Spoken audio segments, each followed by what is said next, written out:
बन्या पानी रे उजुड़ी गला परिबा चाष कटक जिला बांकी उपकंठर शह शह हेक्टर जमीर होइतिबा फसल नष्ट होईछि।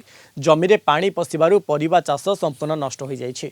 भल दी पैसा रोजगार करिबार आशा रखितिबा चाषी एबे हताश होई पड़िछन्ति। ए संपर्क रे चाषीक सह अधिक आलोचना करिछन्ति आम बांकी रिपोर्टर पूर्णचंद्र साहू।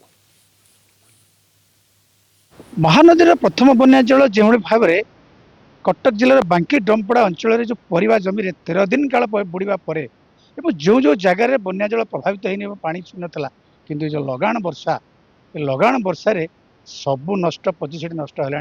अंतत पक्षे बर्तमान जो परिबा दर जो भाव में हुए कि वृद्धि पाँच भल दर में चाषी बिकला बेलू ये लगाण वर्षा आज नष्ट कर चाषीर परिबा बिल।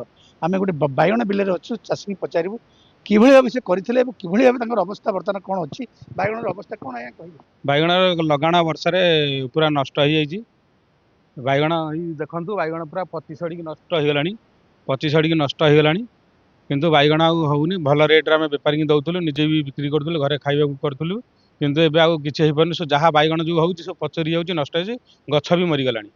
केते दिन पानी होइला बुड़ी के पानी न किंतु लगाण वर्षा रे नष्ट हो जाइछि।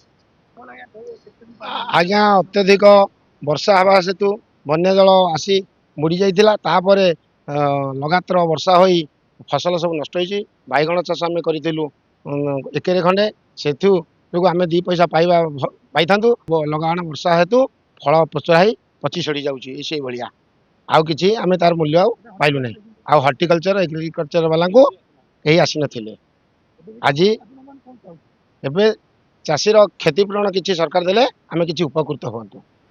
आम शुणुले चाषी चाषी कि भाव क्षोभ रोचे चाषी आज केते दुखे अच्छी ठीक परिबा बिकवा बेलू बजार में भल चढ़ा दर में बिकला बेलू भल दर थिला बेले चाषीर किंतु जो लगाण वर्षा आज चाषीर भातहांडी छड़े नहीं चाषीर रोजगार को आज छड़े नहीं एबे भी चाषी ता निज परिवार को बैगण खाइबा नापी बैगण होनी।